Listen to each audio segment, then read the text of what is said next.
There is always so much excitement going around here, whether it's good excitement or bad excitement, and today we had a little bit of a bad excitement. I was sitting here at the table working, and all of a sudden I heard a lot of ruckus going on in the back, and so I sent Justin back there to see what was going on, and sure enough, one of our duck hens had torn the rubbing of her foot. So he brought her in, and we immediately decided that it was something we could handle and we were going to address it. We believe in the power of living a holistic life for our overall care and wellness. We're sustainable homesteaders. We believe in owning our own food source, as well as owning and controlling our gut flora to build a solid core for ourselves. So why not work on addressing ailments that happen around here, whether it's for ourselves or our livestock? You'll see that we treated the injury with colloidal silver and essential oils, and before anybody just frowns on essential oils, we'll talk about that in a minute, but the uses of those two, if you select the right combination of essential oils, you have this strong, consistent power of recovery on that and healing that you are just going to be so surprised on that. Now, I'm not saying go out and grab just any essential oil, but what I'm saying is it does work and it does help, and we have proof of that.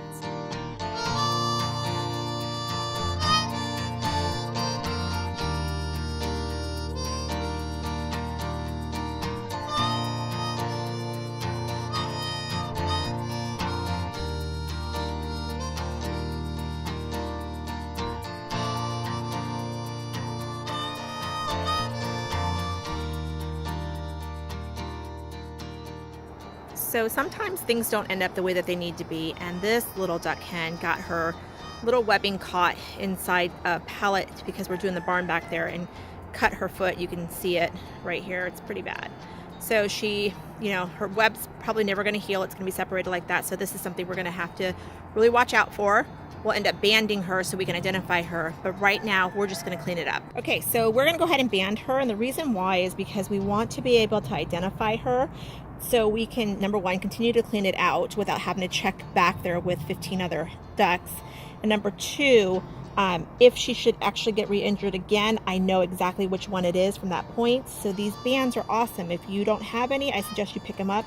And now I could tell who has what going on. We use colloidal silver and essential oils, melaleuca and lavender to create a strong antibacterial solution in order to clean the cut to prevent any form of infection from settling in.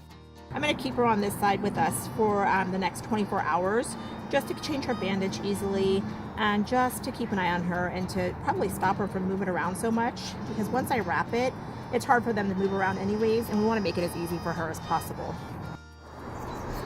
So we're just going to get everything ready to go ahead and wrap her up. So I've got the gauze there.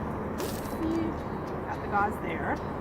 And I also have this wrap, and this is going to keep the gauze in place and allow the ointment, the natural ointment that we chose with the CS and the oils, to actually absorb into that cut a little bit better. And then we won't have to worry about this again until tomorrow morning. I'll remove it, check it out, and then go back into it and probably give her one more dressing of this. All right, so what we're gonna do is there's the cut there, and I'm just gonna wrap it just like this, and then all the way back and around and just tuck it so you could see exactly what I'm doing here. That's all that actually needs to be. The gauze is nice and soaked, so we have it there. We cut our little wrap holder here, so I'm just gonna go ahead. I don't even think I cut it to the right length. Hold on. So I'm going to wrap it. There's no easy way to wrap a duck because of the webbing on their feet. So I'm just going to go ahead and just make sure I just kind of like wrap the whole thing. This is why it's going to be important from this point that she just kind of stays still and doesn't run around.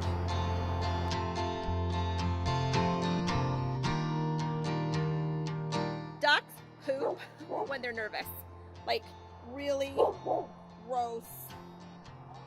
All over the place. Yeah. This is how the injury looks on day 2. Okay, so this is the front side. You can see where it's still torn right there, see that? And it's barely hanging on right here, but a little raw on the back side there from pulling off the gauze. So what we're gonna do is we'll go ahead and clean it one more time, wrap it one more time, just to clean up this part, and then just leave it on for tonight, and then we're going to call her good and let it go, but continue to check her throughout the week. Through the use of essential oils, colloidal silver, and herbs on the homestead, we've been able to treat our livestock as holistically as possible, minimizing veterinarian care very, very little throughout the last 4.5 years of homesteading. You know, there are so many downsays about colloidal silver and essential oils, but in truth, if you're looking to live a holistic life, this is the way that you need to do it. This is the way you own what you have in front of you. We will always, always and forever continue to use colloidal silver, essential oils, and herbs. The oils that we used to treat our little duck hen was melaleuca, which is tea tree, as well as lavender and colloidal silver. The dosage amount was very, very, very minor, minimal in regards to how much essential oils we used for her, but the colloidal silver was quite a bit. So if our ratio was to look at it, we would say we were down to 10% essential oils to 90% of colloidal silver in regards to how it was applied topically for her. The carrier, of course, was colloidal silver. If you are ready to start learning how to incorporate essential oils onto your homestead for your livestock, please feel free to shoot me a message. I would be happy to guide you and nurture you through that. Colloidal silver is one of those things that's just the strongest antibacterial that you're going to find naturally made, and we brew it ourselves on the homestead. Essential oils is just something that we have incorporated in the last 3 years, and for 3 years I could tell you roughly on one hand how much the 4 of us have been ill in that period of time and how quickly we recovered from that. Any animal that we've treated with essential oils and colloidal silver has been able to recover almost 3 times faster than anything that I've been able to buy over the counter. So with that in mind, consider it. Consider learning more about the essential oils aspect of it and how to incorporate it with colloidal silver. And then on top of that, how to incorporate herbs to be able to push yourself forward. If you don't have an essential oils team and you're ready to start, you guys message me and I can introduce you to the rest of our team in regards to how homesteaders across the country are really incorporating essential oils. So with that said, as of today, day 3, she's doing excellent. She's doing great. It's healing 100% well. There's no infection in her foot at all. And it's just something that we will just keep an eye on for the next couple days because it is kind of sensitive still. And we will see how she's doing from there. Don't forget to hit subscribe if you like the things that we're doing around the homestead and the property, and hit the notification bell. New videos are released every single Wednesday, but sometimes something comes up and we're releasing throughout the week as well too. So again, subscribe, notification bell, and we'll see you on Wednesday.